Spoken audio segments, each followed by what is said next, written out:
Weekend time పాస్కి ఒక మంచి movie station కోసం చూస్తున్నారా? అయితే ఈ వీడియో మీకోసమే. ఈ వీడియో 2 పార్ట్స్గా ఉంటుంది. ఒకే వీడియో 2 పార్ట్స్గా ఉంటుంది. పార్ట్ 1 వచ్చేపాటికి మూవీ ఎలా ఉంది, మూవీ మీద నా ఒపీనియన్, ప్లస్ ఈ మూవీ వెనకాల డైరెక్టర్ పడ్డ కష్టం ఉంటుంది. ఒక ఇంట్రెస్టింగ్ స్టోరీ ఉంది, స్టోరీ వెనకాల స్టోరీ ఉంది. సో దాని గురించి మాట్లాడదాం. పార్ట్ 2 వచ్చేపాటికి మన స్టోరీ గురించి డిస్కస్ చేద్దాం. పార్ట్ 1 అయిపోగా నేను చెప్తా ఇక్కడతో పార్ట్ 1 అయిపోయిందని. ఎవరైతే మూవీ చూడలేదో వాళ్ళు అక్కడితో ఈ వీడియోని ఆపేసేయండి. ఆపేసి మీరు వెళ్ళి మూవీ చూసి వచ్చి అక్కడి నుంచి పార్ట్ 2 చూడండి. ఎందుకంటే పార్ట్ 2లో మన స్టోరీ గురించి డిస్కస్ చేస్తాం. ఎండింగ్ గురించి నాకు అనిపించిన పాయింట్స్, సో నేనేమనుకుంటున్నాను, నాకేమనిపించింది దాని గురించి ఎక్స్ప్లెయిన్ చేస్తాను. సో దాని గురించి మాట్లాడుకుంటాం. ఎవరైతే ఈ వీడియో చూసి వెళ్ళి మూవీ చూస్తారో ఖచ్చితంగా వచ్చి పార్ట్ 2 చూస్తారు. అంటే డిఫరెంట్ పర్స్పెక్టివ్స్ ఉంటాయి అనమాట. సో దాని గురించి అయినా చూస్తారు.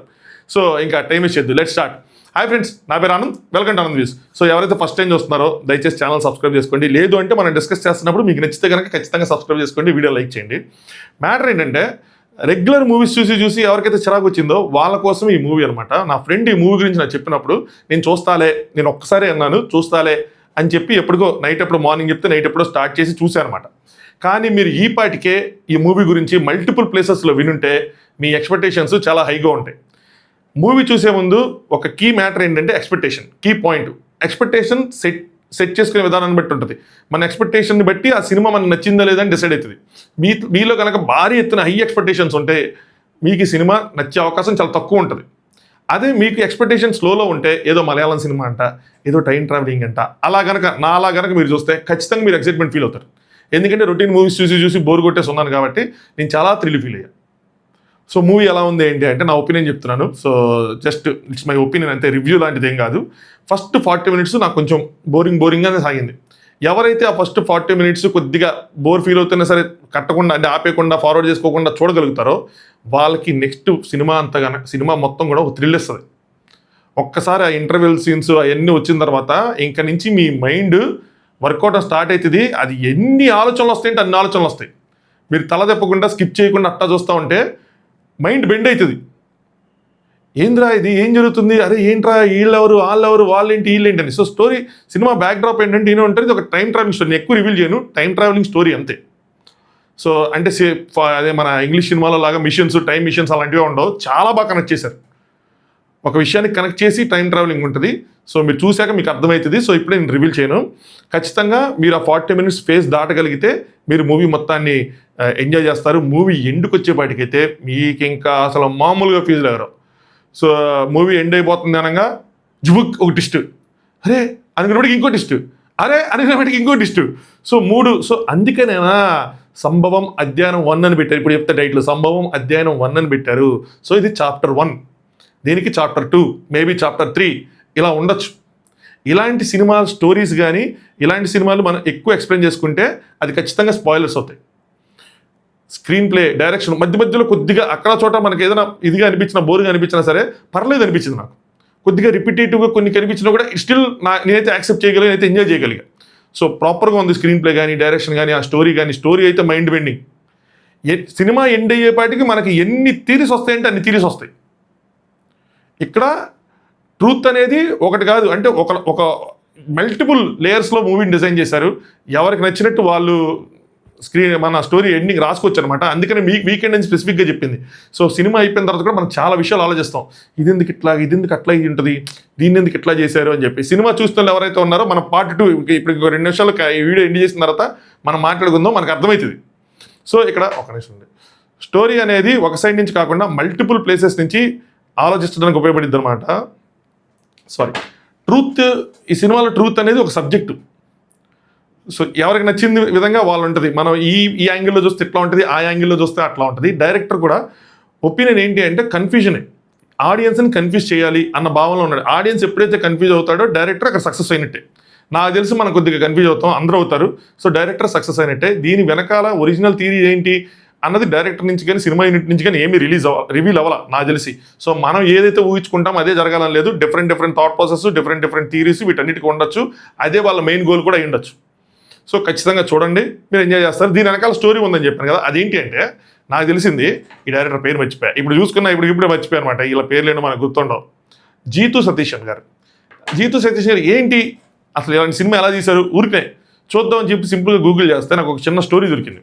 స్టోరీ ఏంట్రా అంటే ఈయన సంభవం అని చెప్పి ఒక షార్ట్ ఫిల్మ్ తీశాడు, సరేనా. అంటే ఇదే సినిమాకి సంబంధించిన చిన్న ముక్క, ఒక 15 మినిట్స్ ముక్క యూట్యూబ్లో ఉంటుంది, చూడండి అది కూడా. అయితే ఈయనకి సినిమా ఛాన్స్ రాకపోవటమో మరి ఏమో కానీ, సో ఆ ముక్క తీసి పెట్టాడు. సరే మనం ఇంత పెద్ద అంటే చాలా బాగుంటుంది అది, అదే ఇంత పెద్ద పెట్టాం కదా, మనకి అసలు వ్యూస్ వస్తాయి, ఖచ్చితంగా మనకు ఒక సినిమా అవకాశం వస్తుంది అని అనుకున్నానంట. తీరా చూస్తే అది అసలు అది ఎవరు దేగల, అంత ఈజీ కాదు యూట్యూబ్లో వీడియో వైరల్ అయిపోవటం అంటే. ఎవరో రివ్యూవర్, ఇట్లాగే పెద్ద రివ్యూవర్ ఎవరో నాకు తెలిసి మీడియం రేంజ్ రివ్యూవర్ ఎవరు అది చూసి ఆ షార్ట్ ఫిల్మ్ చూసి ఆయన ఒక వీడియో చేశాడంట. అరే ఇలాంటి షార్ట్ ఫిల్మ్ ఒకటి ఉంది, సూపర్ ఉంది, అసలు మైండ్ బెండింగ్గా ఉంది, నాకు మతిపోయింది అని చెప్పి వీడియో చేస్తే అది వైరల్ అయింది. ఆ వీడియో వైరల్ అవడంతో ఈ వీడియో వైరల్ అయింది, 3 మిలియన్కి పైగా వెళ్ళిపోయింది అనమాట ఒకేసారి. అప్పుడు దాన్ని ఒక ప్రొడ్యూసర్ చూసి దీన్ని సినిమా తీద్దామని వస్తే అదొక చిన్న ముక్క, దాని సినిమా అంటే సాగదీసినట్టు ఉంటుందని చెప్పి మంచిగా టైం తీసుకొని మంచిగా స్టోరీ రాసుకొని చాలా బాగా ప్రజెంట్ చేయగలిగారు అనిపించింది. ఆ ఫస్ట్ హాఫ్లో ఆ ల్యాగ్ కూడా కొద్దిగా ఇంపార్టెంట్ ఏమో టు అండర్స్టాండ్, ఎందుకంటే మనం ట్రావెల్ చేయాలి కదా క్యారెక్టర్స్తో, అండ్ లోపలికి వెళ్ళిన తర్వాత ఏముంటుందో తెలియదు. సో ల్యాగ్ కూడా నాకు ఓకే అనిపించింది. సో అదనమాట ఆ డైరెక్టర్ వెనకాల ఉన్న స్ట్రగుల్ ఇదంతా. సో మంచి అంటే అసలు సినిమాలో మీకు అంటే పర్ఫార్మెన్సెస్ అని అనుకుంటాం కదా, క్యారెక్టర్స్ పర్ఫార్మెన్సెస్ మీద అంత ఫోకస్ కూడా వెళ్ళదు మనది. నాకు వెళ్ళాల, నాకు స్టోరీ మీద ఎక్కువ ఫోకస్ అయిపోయింది. స్టోరీ ఏమైంది మనం గెస్ చేసే విధంగా ఉండదు. సో స్టోరీ ఏమైంది అని చెప్పి, అలాగే స్టోరీకి ప్రాపర్ ఎండింగ్ కంక్లూజన్ కూడా ఉండవు కాబట్టి మనం ఇంకా అసలు చాలా ఎంటీగా ఫీల్ అవుతాం, బట్ థ్రిల్ ఫీల్ అవుతాం. రెగ్యులర్ మూవీస్ దానికన్నా కూడా కొత్తగా చూసామన్న ఒక భావన కలిగిద్ది. దాంతోపాటు మనం ఆలోచించడం మొదలు పెడతాం. సినిమా అయిపోగానే సినిమా ఎలా ఉంది అన్న దానికన్నా సినిమా గురించి ఆలోచిస్తాం, ఏమై ఉండొచ్చు, ఎందుకు ఇలా అయింది, మరి వాళ్ళకేమైంది వీళ్ళకేమైంది అని చెప్పి. ఆ విధంగా ఆ డైరెక్టర్ సక్సెస్ అయ్యాడు. పార్ట్ 2 ఎన్ని వచ్చినప్పుడు మనకి ఇంకా క్లియర్ కట్ వస్తుంది ఆయన థియరీ ఏంటి, ఆయన ఏమనుకున్నాడు అని చెప్పి. సో ఇది పార్ట్ 1 నా ఒపీనియన్. సో ఎక్స్పెక్టేషన్స్ లోగా పెట్టుకొని చూడండి, మూవీ స్కిప్ చేయకుండా, యూ విల్ ఎంజాయ్ ఇట్. మీరు వచ్చి అప్పుడైనా కనీసం లైక్ కొడతారు, ఇప్పుడు లైక్ కొట్టకపోయింటే సో లైక్ కొడతారు, మీ ఒపీనియన్ చెప్తారు. సరే ఇప్పుడు మనం ఇక్కడతో ఆపేయండి, ఎవరైతే మూవీ చూడలేదో ఇక్కడతో మీరు వీడియో ఆపేయండి. Thank you so much. Like చేయండి, సబ్స్క్రైబ్ చేయండి, వెళ్ళి మూవీ చూడండి. వచ్చిన తర్వాత ఈ 7 మినిట్స్ తర్వాత నుంచి మీరు వీడియో కంటిన్యూ చేయండి. ఎవరైతే ఆల్రెడీ మూవీ చూసారో మాట్లాడుకుందాం మామ, మన గురించి వీడియో మాట్లాడుకుందాం. ఈ అమ్మ నాకు బండి ఎన్ని క్వశ్చన్లు ఉన్నాయరా, బోల్డ్ అని ఉన్నాయి, మీకు నాకు ఎక్స్ప్లెయిన్ చేయండి, మీకు నేను ఎక్స్ప్లెయిన్ చేస్తాను, నేను అనుకున్నది ఏంటి అని చెప్పి మనం మాట్లాడుకుందాం. ఓకే, పార్ట్ 1 చూస్తానికి బాయ్ బాయ్, పార్ట్ 2 వాళ్ళకి హాయ్.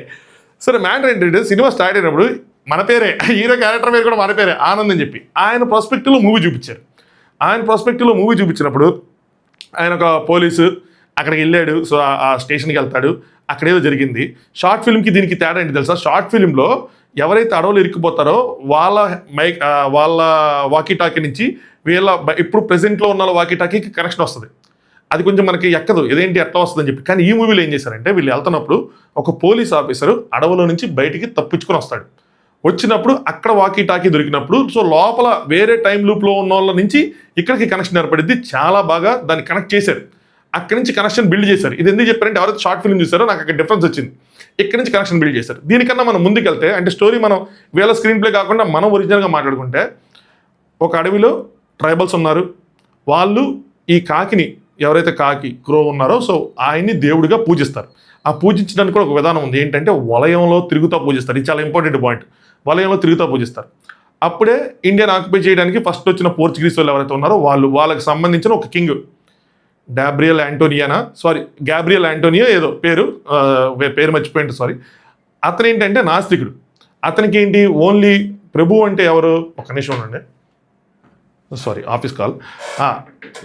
ఆ కింగ్కి గ్యాబ్రియల్కి ఏంటి నాస్తికుడు అనమాట, దేవుడిని పూజించడం. ఆయన ఏంటి రాజుల్నే పూజించాలి అనే టైపు. సో ఆయన ఇండియాలో ఉన్న ఆలయాలను ధ్వంసం చేసి ఇక్కడ ఉన్న విగ్రహాలను ఎత్తుకెళ్ళిపోవటం ఇవన్నీ చేస్తూ ఉంటాడు.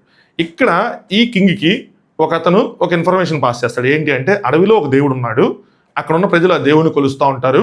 సో అక్కడ కూడా ఆ దేవుని తీయాలంటే 1 గంట సేపు ప్రయాణం చేసి ఊరి నుంచి మెయిన్ రోడ్ నుంచి దేనికన్నా 1 గంట సేపు అడవిలోకి ప్రయాణం చేసి ఏం చేస్తాడంటే ఈ రాజు తన సైనికులతో అక్కడ ఉన్న విగ్రహాన్ని కదిలించడానికి ప్రయత్నిస్తాడు. కానీ ఆ విగ్రహాన్ని కదిలించలేకపోతే ఏం చేస్తాడంటే అక్కడ ఉన్న ప్రజలందరినీ చంపేసి ఆ కాకి విగ్రహం ఉంది కాబట్టి అక్కడ ఉన్న కాకులు మొత్తం చంపేస్తాడు. ఎప్పుడైతే కాకుల్ని అక్కడ ఉన్న ప్రజల్ని చంపాడో అప్పటి వరకు శాంత స్వరూపంగా ఉన్న ఆ దేవుడు, ఆ కాకి రూపంలో ఉన్న దేవుడు ఒక్కసారి ఏంటంటే కాలాన్ని తన అదుపులోకి తీసుకుంటాడు, కాలాన్ని నియంత్రిస్తాడు. కాలాన్ని నియంత్రించడం అంటే ఏం చేస్తాడంటే అక్కడ ఎవరైతే ఆ టైంలో ఉన్నారో వాళ్ళందరినీ తన కాలచక్రంలో బంధిస్తాడు. అంటే వాళ్ళందరూ ఆ టైం లూప్లో ఇరుక్కుపోతారు. దీనికి ఏంటి ఆ ప్లేస్ శాపగ్రస్తమైనట్టు. ఆ టైం లూప్ ఎప్పుడు యాక్టివేట్ అవుతుంది, ఎప్పుడు మనం ఇరికిపోతాము అంటే 2 చెప్పారు అక్కడ. ఏంటి, ఒకటి పెద్దగా సౌండ్ వచ్చినప్పుడు, అంటే గన్ షాట్ లాంటిది వచ్చినప్పుడు.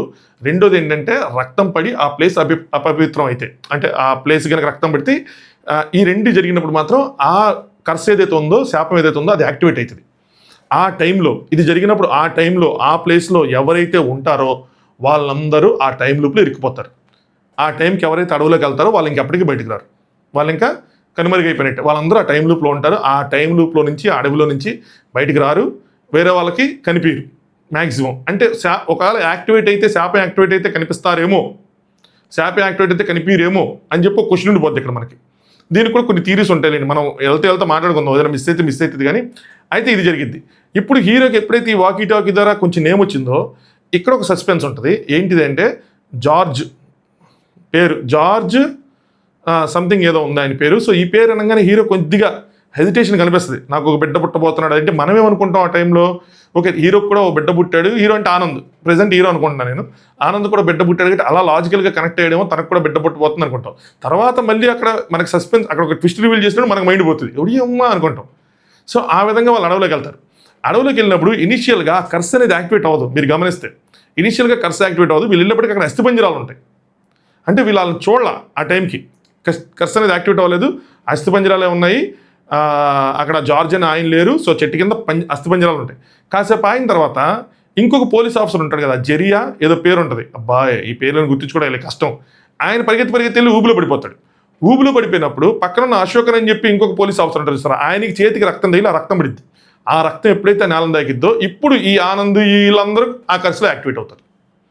ఎప్పుడైతే వీళ్ళ కర్సులో యాక్టివేట్ అయ్యారో అప్పటి నుంచి వీళ్ళు కూడా ఆ టైం లూప్లో ఇరుక్కుంటారు.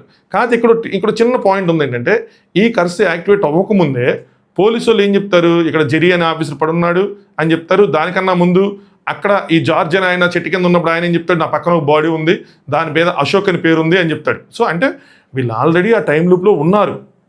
వాళ్ళు ఎలా ఉన్నారన్న మనకు తెలియదు. మనకు చూపించిన దాని ప్రకారం ఏంటి, వీళ్ళు అప్పుడే ఎంటర్ అవ్వబోతున్నారు ఇంకా టైం లూప్లోకి. అంటే ఆనంద్ ప్రెసెంట్ ఎవరైతే ఉన్నారో, ఆనంద్ అండ్ పోలీస్ ఆఫీసర్ ఎవరైతే ఉన్నారో వాళ్ళు ఎంటర్ అవబోతున్నారు. ఇక్కడ ఒక కన్ఫ్యూజన్. ఇది అయిపోగా నాకు వచ్చిన కనిపిస్తుంది, అరే ఏంట్రా వీళ్ళు ఇంకా అవ్వలేదు కదా అని చెప్పి. ఎందుకంటే అక్కడ బయట శవం ఎలా దొరికింది, జెరీ దొరికింది. వాళ్ళు కూడా అది చెప్తారు, జెరీ అనా ఒక నిమిషం చూస్తాను, లేదంటే సారీ రెజీ ఓ రెజీ. ఆ రెజీ బాడీ అక్కడ దొరకటం, రెజీ బాడీని చూసేది కూడా రెజీనే. ఇది కొద్దిగా కన్ఫ్యూజన్ క్రియేట్ చేస్తుంది. ఏంటి రెజీ బాడీని రెజీ ఎలా చూస్తాడు, ఒకే టైంలో ఇద్దరు బాడీస్, ఇద్దరు అంటే అసలు ఈ రెజీ అంతకుముందు ఎప్పుడు ఎంటర్ అయ్యాడు, ఎవరినో. సో మనకి ఆనంద్ పర్స్పెక్టివ్లో చూపించినప్పుడు జరిగే స్టోరీలో ఇన్ని కన్ఫ్యూజన్స్ ఆల్రెడీ పక్క నుంచి టైం లైన్స్ అన్ని డ్రా అయి ఉంటాయి, వీళ్ళు ఎప్పుడు ఎంటర్ అయి ఉంటారు ఏంటి అని చెప్పి. సరే ఆనంద్ కంప్లీట్గా ఎంటర్ అయ్యి, ఈ యొక్క క్వశ్చన్స్ మిగిలిపోయినాయి. ఆనంద్ కంప్లీట్గా ఎంటర్ అయిన తర్వాత నాకేమర్థమైంది, ఎండింగ్ వచ్చేప్పటికి ఏమర్థమైందంటే, ఆనంద్ లోపలికి వెళ్ళి ఆనంద్ ఎప్పుడైతే ఆ థియరీని అర్థం చేసుకున్నాడో, తను అక్కడ ఎవరైతే ఈ రాజుని తీసుకొచ్చాడో, ఆ పాత్ర ఉంది, కాకి డ్రెస్ వేసుకుని ఉంటాడు, ఇట్లా చెట్టు మీద వలయాలు గీస్తూ ఉంటాడు, ఆయన ఎప్పుడైతే చెప్తాడో అది ఆనంద్కి ఎందుకు చెప్పాడు అన్నది కూడా క్వశ్చన్. మిగతా వాళ్ళకి ఎందుకు చెప్పలేదు, ఆనంద్కి ఎందుకు చెప్పాడు అన్నది క్వశ్చన్. నాకు తెలిసి ఇంతకుముందు పోలీస్ ఆఫీసర్ బయటకు వస్తాడు చూస్తారా, బయటకు వచ్చి కారు గుద్దుకుంటాడు, ఆయనకు కూడా ఏమైనా చెప్పాడా, ఆయనలా బయటకు వచ్చాడు అన్నది కూడా క్వశ్చన్ మిగిలిపోద్ది. సరే ఆనంద్కి ఇది చెప్పినప్పుడు ఆనంద్కి అర్థమైద్ది ఏం జరుగుతుంది ఏంటి అని చెప్పి. మల్టిపుల్ టైమ్స్ ఆయన ట్రావెల్ చేస్తాడు. ఒకసారి చీకట్లో ఉన్నప్పుడు మీరు దోస్తే 2 స్పూన్స్ 2 కర్రలేవి తీసుకొని చేసి గట్టిగా అరుస్తాడు. అప్పటి వరకు కన్ఫ్యూజన్ అయిపోయి అప్పుడు ఒకటి డిసైడ్ అయ్యాడని అనిపించింది నాకు. అక్కడ ఆనంద్ నేను ఇలా కాదు, నేను ఇలా ఇన్ని టైం లైన్స్, ఇన్ని మల్టిపుల్ కాపీస్ క్రియేట్ అయిపోతుందని అర్థమైంది అనుకుంటున్నాను. సో ఇలా కాదు, నోట్ చేస్తా అని చెప్పి డిసైడ్ అవుతాడు. అందుకని అని చెప్పి గట్టిగా అరుస్తాడు, రక్తం పడేలా చేస్తాడు. మీరు గమనిస్తే రక్తం పడేలా చేసి ఉంటాడు. అందుకని టైం లైన్ మళ్ళీ ఇదైతుంది, కొత్త టైం లైన్ క్రియేట్ అవటం ఏదో అక్కడ మళ్ళీ కర్స్ యాక్టివేట్ అవుతుంది. అవ్వంగానే వెళ్తాడు ఆ జార్జ్ దగ్గరికి వెళ్ళి, నువ్వే మా నాన్న నువ్వే అన్నట్టు ఇండైరెక్ట్గా చెప్తాడు. సో ఇంకో నీ కొడుకు లేకుండానే, నీ తండ్రి లేకుండానే వాడు అట్ట పుడుతున్నాడు, సో నువ్వు ఇక్కడి నుంచి వెళ్ళిపోవాలి అది అని చెప్తాడు. మీ పోలీసులు అందరినీ పిల్లండి అంటాడు, అందరినీ కన్విన్స్ చేస్తాడు, తీసుకెళ్తాడు. మొత్తం తిరుగుతారు, ఎంత తిరిగినా చుట్టూ ఎక్కడ తిరిగినా వచ్చి మళ్ళీ ఆ కాకి విగ్రహం దగ్గర ఆగుతారు. ఆగినప్పుడు అప్పుడు అర్థమైంది ఈ వలయం ఏంటి అని చెప్పి ఆలోచించుకొని, ఇట్లా కాదు లెఫ్ట్ రైట్ కాదు సర్కిల్గా తిరుగుదాం అని చెప్పి సర్కిల్గా తిరుగుతారు. ఎప్పుడైతే సర్కిల్గా తిరుగుతారో అప్పుడు అందులోంచి ఒకళ్ళిద్దరు దొంగల చచ్చిపోతారు. కానీ వీళ్ళ నాన్న స్టీవ్ జార్జ్ తీసుకొని వాళ్ళ నాన్నని తీసుకొని బయటకు వస్తాడు. బయటకు వచ్చిన తర్వాత కార్ డ్రైవర్ని అడుగుతాడు, మన ఏ ఇయర్లో ఉన్నాము అంటే 1996 ఏదో చెప్తాడు, మే 16 1996 అని చెప్పగానే ఓకే కరెక్ట్ టైం లైన్లో నేను బయటకు వచ్చాను. ఏ కరెక్ట్ టైం లైన్, వాళ్ళ నాన్న కరెక్ట్ టైం లైన్లో బయటకు వచ్చాను, వాళ్ళ నాన్న దించాను. మళ్ళీ కాకి దగ్గరికి వెళ్తాడు. వెళ్ళి ఇక్కడ ఏం చేస్తాడు, ఆనంద్ ఇక్కడ టైంని రీసెట్ చేయాలని అనుకోడు, ఆనంద్కి ఇక్కడ క్లారిటీ వచ్చింది అంటే తను ఏ లైఫ్ జీవించాలనుకుంటున్నాడు ఆ లైఫ్ని జీవించాలి అని డిసైడ్ అయినట్టు అనిపించింది. అందుకోసమే ఒకవేళ టైంలో అంటే తన ఉన్న టైంలో నేను ఎగ్జిట్ అవుదాము అనుకుంటే ఆనంద్ ఏం చేసేవాడు, అక్కడ రక్తం చిందిచ్చేలా ఏదో ఒకటి చేసేవాడు. అంటే చేయి కోసుకొని ఏదో ఒకటి చేసి రక్తం చిందిస్తే మళ్ళీ టైం నేను రీసెట్ అయ్యింది. ఇప్పుడు తనకు తెలిసి ఎలా ఎగ్జిట్ అవ్వాలో. సో అక్కడ ఆ కాకి చుట్టూ తిరిగి మళ్ళీ ఎగ్జిట్ అయ్యి తన టైంలో బయటికి రాగలడు. కానీ అలా చేయాలనుకోలేదేమో నాకు అనిపించింది. తనేంటి ప్రాపర్గా తల్లిదండ్రులతో బతుకుతాం. ఎందుకంటే తండ్రి ఎప్పుడైతే అడవులకి వెళ్ళి చనిపోయాడో తల్లి కూడా వెంటనే చనిపోతుంది. ఆ ఇది తట్టుకోలేక, ఆ ప్రెషర్ తీసుకోలేక తండ్రి లేడనో ఆ బాధతో చనిపోతుంది. సో అనాథగా పెరుగుతాడు. అలా పెరగాలనుకోలేదు. అందుకోసం చెప్పి టైం లైన్ రీసెట్ చేయాలనుకోడు. తను ఏదైతే వాళ్ళ నాన్న వెళ్ళిపోయాడో ఆ టైంలోనే బతుకుతాము అందుకని చెప్తాను. నేను ఇక్కడ సర్వే అవ్వాలని చెప్పి వచ్చేసి తన ప్రాణాలను అందుకని ఎండి చేసుకున్నాడు అనిపించింది. అక్కడ అందరూ షూట్ చేసుకున్నప్పుడు ఒక సెకండ్ అనిపిస్తుంది వేరే టైంలోకి వెళ్తాను. వేరే టైంలోకి వెళ్ళాలంటే షూట్ చేసుకోవాలి. బైక్కి కాల్చొచ్చు, గన్నుతో సౌండ్ వచ్చేలాగా, చెయ్యి కోసుకోవచ్చు బ్లడ్ పడేలాగా. సో దట్ తను ఉన్న ఒరిజినల్ టైంలోకి వెళ్ళి అక్కడ మళ్ళీ సర్కిల్ తిరిగి బయటకు రావచ్చు. కానీ ఆ లైఫ్ వద్దు అనుకున్నాడు. ఈ లైఫ్ జీవిద్దాం అనుకున్నాడు. అందుకోసమే అక్కడ చాలా క్లారిటీతో తన ప్రాణాన్ని ఎండి చేసుకున్నాడని నాకు అనిపించింది. ఎండి చేసుకోగానే మీరు కట్ చేస్తే జుమ్ అని చెప్పి అక్కడ హాస్పిటల్లో ఓపెన్ అవుతాడు. పక్కన వాళ్ళ నాన్న ఉంటాడు కదా, వాళ్ళ నాన్న ఉంటాడు.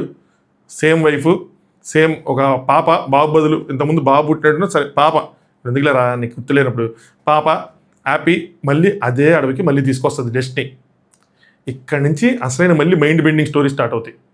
ఇప్పుడు ఇలా మనం సినిమా చూస్తున్నప్పుడు ఇక్కడ మనకి సినిమా పక్కన నడుస్తూ ఉంటే ఇంకో పక్కన క్వశ్చన్స్. మరి ఆనంద్ ఏమయ్యాడు, ఆ టైంలో ఏమైంది, అక్కడున్న వాళ్ళ వైఫ్ ఏమైంది, ఆనంద్ ఉన్నాడా లేదా అంటే ఆనంద్ ఉన్నాడు. మీరు గమనిస్తే multiple copies of Anand create అయినాయి. ఎగ్జాంపుల్ ఏంటంటే ఈ రెజీ ఎవరైతే ఊబులు ఇరుక్కుంటాడో ఆ ఊబులు ఇరుక్కున్నప్పుడు ఒక సైడ్ చూసినప్పుడు ఒక సైడ్ ఆనంద్ ఉంటాడు, ఇంకో సైడ్ ఈ పోలీస్ ఆఫీసర్ ప్లస్ ఆనంద్ ఇద్దరు కలిసి వస్తారు. ఎప్పుడెప్పుడైతే ఈ కర్స్ యాక్టివేట్ అవుతుందో అప్పుడప్పుడు మల్టిపుల్ కాపీస్ క్రియేట్ అవుతున్నాయి. ఒక్కడవే క్రియేట్ అవుతున్నాయంటే లేదు, మల్టిపుల్ వీళ్ళందరూ క్రియేట్ అవుతుంది. అందుకని ఇద్దరు రెజీలు ఉండటం, ఇద్దరు అశోకులు ఉండటం ఇవన్నీ జరుగుతున్నాయి. కానీ మనకి ఆనంద్ పర్స్పెక్టివ్ చూపిస్తున్నారు కాబట్టి ఆనంద్ 2-3 కాపీలు ఉన్నట్టు అర్థమవుతుంది. బట్ ఏ ఆనంద్కి అయితే క్లారిటీ ఉందో ఆనంద్కి ఏంటి క్లారిటీతో చనిపోయాడు ఆయన. నాకు ఎక్కడ ఏ లైఫ్ జీవించాలో నాకు అర్థమైందని చనిపోయాడు. కానీ లోపల ఇంకా వేరే ఆనందులు ఉన్నారు. ఇప్పుడు ఈ స్టోరీ చదువుతున్నప్పుడు ఇంకో పాయింట్ కూడా గుర్తొస్తుంది. కానీ మనకు ఫస్ట్ ఆడు ఎవరైతే ఏ క్యారెక్టర్ అయితే రాజుని తీసుకొచ్చారు పోర్చుగీస్ రాజుని, వాడు చెప్పింది ఏంటి, ఈ శాపం మొత్తం ఎండ్ అవ్వాలంటే ఏదైతే జరిగిందో, ఏదైతే నువ్వు రావడానికి కారణమైందో అది జరగకుండా ఉండాలన్నాడు. అదేంటి, ఆ రాజు వచ్చి అక్కడ కాకుల్ని చంపటం, రక్తం చిందించడం, అక్కడ ఉన్న ప్రజలను చంపటం, అది జరగకుండా ఉండాలి. ఇవన్నీ మన మైండ్లో రన్ అవుతాయి. అది జరగలేదు కదా, అది జరగకుండా ఈయనేంటి నార్మల్గా ఉంది, ఇంకా 4-5 నిమిషాల స్టోరీ ఉంటుంది, సినిమా ఉంటుంది. ఏంట్రా ఇది అనుకునేటప్పటికి సడన్గా ఈయనేమో పెద్ద ఎస్ఐ, ఇంతకుముందు మామూలు కాపు, ఇప్పుడేమో ఎస్ఐ. సడన్గా ఆ ఊర్లోకి ఎంటర్ అయ్యి ఆ దారిలో ప్రయాణిస్తున్నప్పుడు సేమ్ అదే పోలీస్ ఆఫీసర్ వచ్చి క్యారెక్టర్. ఇప్పుడు ఆయనకన్నా సబార్డినేట్ ఆయన. ఒక జింకను చూడటం, జింకలో ఉన్న బోర్డుని చూడటం, కట్ చేస్తే ఒక మనిషిని గుద్దేయటం. ఇంతకుముందు వీళ్ళు గుద్దింది పాస్ట్లో నుంచి ఒక పోలీస్ ఆఫీసర్ ఎగ్జిట్ అయ్యి వచ్చి గుద్దిన వాళ్ళు. ఇప్పుడు కట్ చేస్తే ఒక అమ్మాయి ఉంటుంది. అమ్మాయిని ఎత్తుకొని వెనకాల కూర్చొని ఫోన్లో కాంటాక్ట్స్ చూద్దాం ఓపెన్ చేయగానే ఆయన ఫోటో అని ఉంటుంది. ఈ అమ్మాయి ఎక్కడి నుంచి వచ్చిందంటే వీళ్ళ అమ్మాయి ఫ్యూచర్లో నుంచి వచ్చింది. ఈ అమ్మాయిని మనం లోపల కూడా చూస్తాడు. ఆ అమ్మాయి కూడా చూసిద్ది. ఈ రెజీని చంపేస్తారు కదా, ఈ అమ్మాయి చంపేసిద్ది, రెజీని పందనుకొని చంపేస్తుంది. చంపేసినప్పుడు చూస్తుంది. అప్పుడు ఆడు షాక్ కొడుకుని అమ్మాయి షాక్ అవుతుంది మీరు గమనిస్తే. ఎందుకంటే వాళ్ళ నాన్న తినకు తెలుసు మా నాన్న ఇంటి ఎక్కడ ఉన్నాడని. అలా అని చెప్పి వాళ్ళ నాన్న బతికినాడంటే బతుకున్నాడు. ఎందుకంటే ముసలోడి ఫోటో ఉంటుంది అందులో. సో ఆయన వాళ్ళ నాన్నని సేవ్ చేసుకొని ఆ లైఫ్ బతికేసి అక్కడ అందులో పాస్ట్లో బతికేసి కూతురిని కనేసి ఆ కూతురు పెద్దదయ్యి కూతురు అడవికి వచ్చింది. ఇది కూతురు పర్స్పెక్టివ్ నుంచి స్టోరీ. మీకు అర్థమైందా? ఇది ఇంకొక టైం లైన్. ఆ కూతురు బయటకు వచ్చి చనిపోతుంది. ఇప్పుడు ఈయనకి అర్థమైంది ఏంటంటే ఓకే నేను మా నాన్నని కాపాడటం వల్ల ఫర్దర్గా ఫ్యూచర్లో నా కూతురు చచ్చిపోతుంది. దానికి ఇదే నిదర్శనం. సో అలాగా మల్టిపుల్ టైం లైన్స్ క్రియేట్ అయ్యి మన మైండ్ని దొబ్బేస్తాయి. అసలు మామూలుగా దొబ్బదు. లోపల ఆనందం ఉన్నాడా లేదా తెలియదు, బయట ఇల్లు మల్టిపుల్ కాపీస్ ఉన్నాయి. ఇప్పుడు ఆ నాన్నని కాపాడితే కూతురు చచ్చిపోయింది. మరి ఇప్పుడు కూతురిని చంపకుండా ఉండాలి, కూతురు చావకుండా ఉండాలంటే మళ్ళీ ఏం చేయాలి? ఈ ట్విస్టులతో కారు దిగితే అక్కడ ఎవడు కనిపిస్తాడు అంటే పోర్చుగీస్ రాజు కనిపిస్తాడు. For the first time in entire మూవీలో అక్కడ కనిపిస్తాడు. అప్పుడు గుర్రం కనిపిస్తుంది 1-2 సార్లు. అప్పుడు రాజు కనిపించినప్పుడు అప్పుడు అది గుర్తొస్తుంది. మనం నువ్వు నేను ఈ టైం లూప్ నుంచి బయటపడాలంటే ఒకటే దారి ఏంటంటే ఏదైతే ఇదంతటికి జరగడానికి కారణమైందో అది జరగకుండా చూడాలి. అంటే ఈ రాజు అక్కడ ఉన్న వాళ్ళు చంపకుండా చూడాలి. సో ఈ రాజుతో అప్పుడు టైం లైన్కి వెళ్ళాలి. ఈయన ఎంతసేపు ఏ టైం లైన్స్కి వెళ్ళాడు, వీళ్ళ నాన్న ఉన్న టైం లైన్కి వెళ్ళాడు సరేనా. దానికన్నా ముందు ఒక పోర్చుగీస్ అమ్మాయి పెద్దమ్మాయి ఒక పిల్లని కుర్రాన్ని లవ్ చేసి చంపేసిందని చెప్పి ఓపెనింగ్ సీన్ చూస్తారా, ఆ టైం లైన్ దాకా వెళ్ళాడు. దాని తర్వాత బియాండ్ టైం లైన్కి వెళ్ళాలి. ఇక్కడేమో మన మిషన్స్ లాగా టైం లైన్ సెట్ చేసుకుని వెళ్ళడానికి లేదు. అదే దానంతా జంప్ అవుతుంది. మరి ఆ పర్టికులర్ పీపుల్ ఉండాలా ఏంటన్నది నాకు అర్థం కాలేదు, ఎట్లా జంప్ చేస్తాడు మళ్ళీ అని చెప్పి. సో పోర్చుగీస్ రాజు అడవిలోకి ఎంటర్ అయ్యేటప్పుడు ఏదైతే సిచ్యువేషన్ ఉందో అక్కడికి వెళ్ళి ఆ పోర్చుగీస్ రాజు ఆ పని చేయకుండా ఆయన ఆపి అక్కడ రక్తం చిందించుకున్నానో లేదంటే మరి మరి ఆయన చంపాలో లేదంటే ఏమవుతుందో ఎక్స్ప్లెయిన్ చేసి అప్పుడు ఆపేసి వీళ్ళందరూ ఆ కాకి చుట్టూ తిరిగితే, ఆ విగ్రహం చుట్టూ తిరిగితే ఒక్కొక్కరు ఎగ్జిట్ అవుతారేమో. సో ఇలాగా వదిలేశారు స్టోరీ. నేను చెప్పింది కూడా కొద్దిగా కన్ఫ్యూజన్గా ఉండొచ్చు. ఏంటి అంటే ఎండ్ ఆఫ్ ద డే ఇక్కడ డైరెక్టర్ ఏంటంటే ఈ ట్రూత్ అనేది ఒక సబ్జెక్టు, సో మీకు నచ్చినట్టు ఊహించుకోండి, నా థీరీ నాకుంది, మీ థీరీస్ మీరు రివీల్ చేయండి, మీరు పెట్టండి, నేను చూస్తాను, సో మీ థీరీస్ అన్ని రావాలి, I will enjoy it, and me theories వస్తున్నాయంటే సినిమా హిట్ అయినట్టే, మీరు కన్ఫ్యూజన్ గురయ్యారంటే నేను హిట్ అయినట్టే అని చెప్పి. బట్ ఇది హిట్టా పట్టా అంటే పార్ట్ 2లో ప్రాపర్ కంక్లూజన్తో రాలేదనుకోండి, చాలా లూప్ హోల్స్ అక్కడ మిగిలిపోయింది అనుకోండి, అప్పుడు డైరెక్టర్కి అప్పుడు పడుతుంది. లేదు ఒక ప్రాపర్ కంక్లూజన్తో ఇచ్చాడు అనుకోండి ఈజీ అవుతుంది. ఇప్పుడు మనకి ఈ మార్వెల్ మూవీస్ అన్నింటిలో కూడా ఈ టైమ్ లైన్ జంప్స్ ఉంటాయి. వాళ్ళు దాన్ని మల్టీ డైమెన్షన్స్ అని చెప్పి లేదంటే ఇట్లా డిఫరెంట్ ప్రపంచాలు ఉన్నాయని చెప్పి ఏదో ఒకటి చేసేసి మొత్తానికి మనకు ఒక ప్రాపర్ కంక్లూజన్ లాంటిది ఇస్తూ ఉంటారు. కానీ ఇక్కడ అలాంటిది ఇవ్వగలుగుతారా లేదా? ఎందుకంటే అదే అడవి, భూములు మారలేదు, ఏమీ మారలేదు, అంటే డిఫరెంట్ సౌర వ్యవస్థలు ఏం క్రియేట్ అవ్వలేదు అలా చెప్పుకోవడానికి. సో సేమ్ అడవి, కాకపోతే ఏంటంటే టైమ్ లైన్స్ డిఫరెంట్గా ఉన్నాయి. ఒక్కొక్కరు ఒక్కొక్క టైమ్ లైన్లో ఎంటర్ అయ్యారు, డిఫరెంట్ టైమ్ లైన్స్లో కనిపిస్తూ ఉంటారు. అండ్ ఈ కర్స్ క్రియేట్ అయిన ప్రతిసారి మల్టిపుల్ పీపుల్కి ఇలా ఫిజికల్ కాపీస్ క్రియేట్ అయితేనే కొంతమంది క్రియేట్ అయినట్టు చూపించారు, కొంతమంది చూపిలా. సో ఏంటి అన్నది ప్రాపర్గా ఆయన కంక్లూజన్ ఇవ్వాలి. నాకు అర్థమైన స్టోరీ అయితే అది. నేను ఎండింగ్ చేసినప్పుడు ఆనంద్ పర్స్పెక్టివ్ ఏంటంటే ఆయన చిరాదుబ్బు ఉంటుంది, ఇదంతా కాదు, నేను ఒక లైఫ్ ఇవన్నీ కాదు, ప్రజెంట్ కాదు, నేను పాస్ట్లో మా నాన్న ఉండాలి అనుకునే టైం లైన్ రీసెట్ చేయకుండా చచ్చిపోయాడు. నేను స్టోరీ ఎక్స్ప్లెయిన్ చేద్దాం అనుకున్నది అది. చచ్చిపోయాడు, ఎందుకు చచ్చిపోయాడు అంటే ఆ కంక్లూజన్ నాకు అనిపించింది అది. చచ్చాడు, సో దట్ వాళ్ళ నాన్న బయటికి పంపించాడు కాబట్టి వాళ్ళ నాన్నతో పాటు పెరిగి ఒక మంచి పోలీస్ ఆఫీసర్ అయి ఆ జీవితాన్ని ఎంజాయ్ చేద్దాం, ఆ జీవితాన్ని కంటిన్యూ చేద్దాం అనుకున్నాడు, రాదర్ దెన్ దిస్ లైఫ్ తనకు గుర్తున్నంత వరకు. కానీ ఈ ఆనంద్ ఎవరైతే ఉన్నారో ఇంకా ఉన్నాడు, లోపల ఉన్నాడు, తన కాపీ ఉంది. ఇప్పుడు వాళ్ళ వైఫ్కి ఏంటి తెలుసా, ఆనంద్ కనిపించట్లేదు. వాళ్ళ టైం లైన్లో ఏంటంటే వాళ్ళ వైఫ్కి ఆనంద్ కనిపించట్లేదనే ఉంటుంది. అది పోనీ ఇంత చేసి ఏమైనా సాటిస్ఫైయింగ్ అయిందంటే ఆనంద్ లైఫ్ ఏమైంది, ఇక్కడున్న ఆనంద్ది వాళ్ళ కూతురు తెచ్చిపోయింది, ఫ్యూచర్లో కాపాడుకోగలడా అంటే చెప్పలేము. సో ఇప్పటి నుంచే దాన్ని రీసెట్ చేయడం ఉత్తమమని భావించి పార్ట్ 2 స్టార్ట్ అయిద్దని అనుకుంటున్నా. సో ఇది నాకు అర్థమైంది, మీకు అర్థమైంది కూడా మీరు కాపీ మీరు పెట్టండి. మన ఎవరి రైట్ అవ్వాలనేది, మన ఎవరి రాంగ్ అవ్వాలనేది అన్ని ఈ సినిమాలతో ఉన్నది ఇదే. ఇలాంటిది వీకెండ్లో చూడాలి, సో దట్ మన బ్రెయిన్ ఫంక్షన్ అవుతున్నా ఓకే, మనం పడుకున్నప్పుడు కూడా ఇలాంటి ఐడియాలు వస్తూ ఉంటాయి. మేబీ అలా ఉండొచ్చు కదా, మేబీ ఇలా ఉండొచ్చు కదా, మేబీ ఇది ఉండొచ్చు కదా అని చెప్పి. నాకు ఎందుకు ఎగ్జైటింగ్ అనిపించింది అంటే ఈ మూవీ నేను వీడియో చేసి పెట్టడానికి ఇదే రీజన్. తెలుగులో మన తెలుగు ఇండియన్ సినిమాస్లో ఇలాంటివి చాలా తక్కువ వస్తాయి, మనల్ని ఆలోచింపజేసేలాగా. టైం ట్రావెలింగ్ మనమే వచ్చినాయి, కాకపోతే మనం ఎంత బుర్రపాటు చేసుకునేలా ఉండవు, ఇన్ని థీరీస్ మనం డ్రా చేసుకునేలా ఉండవు. జనరల్గా ఈ మార్వెల్ మూవీస్కి వాటికి మనం థీరీస్ పెడతాం. ఇంకో ఇలా జరిగి ఉండొచ్చు, ఇది ఒక థీరీ, ఇలా జరిగి ఉండొచ్చు, అదొక థీరీ, నెక్స్ట్ ఇది జరగబోయిద్దాం, ఇది ఒక theory, according to comic books ఇది ఒక థీరీ అని చెప్పి డిఫరెంట్గా చెప్తూ ఉంటాం. కానీ for the first time Indian సినిమాస్లో అలాంటి మనం డిస్కస్ చేసుకునే అవకాశం కలిగింది. So full confusion. ఆబ్వియస్గా దట్ మీన్స్ డైరెక్టర్ హిట్ అయినట్టే, మనల్ని కన్ఫ్యూజ్ చేశాడంటే, మనం దాని గురించి మాట్లాడుతున్నాము సినిమా గురించి అంటే కూడా ఆయన సక్సెస్ఫుల్ అయినట్టే.